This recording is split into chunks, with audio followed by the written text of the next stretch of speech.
Dinadala mo yung 245 million sa DPWH, sa opisina sa DPWH? Actually, Your Honor, putol-putol po yun. Minsan po 100. Even though, 100 million?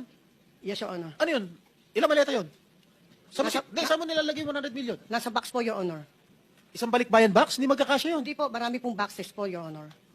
Anak ng pating, hindi ba nakikita ng mga empleyado ng DPWH may dala-dala kang kahon? Na palagay ko, I assume, alam nila na pera yun. Yes po, Your Honor. Nakikita po nila, sigurado po ako yun. Ilahad mo. Sino ang contact mo sa DPWH? Actually po, si Engineer Bryce Erickson Hernandez po. Anong binibigay mo sa kanya? Yung, ano po, yung ginagamit po yung lisensya ko. Yung, Saan niya ginagamit ang lisensya mo? sa ano po, DPWH po. Yung po mga project po niya. So, pinagagamit mo lisensya mo kay Bryce. Yes po, Your Honor. Bryce, ano masasagot mo? Kagaya nga po nung sinabi ko kanina, Your Honor, si Sally po, pagka nakakolekta, dinadala po sa office ko yung mga pera, nakabox po, nakasil po siya lahat.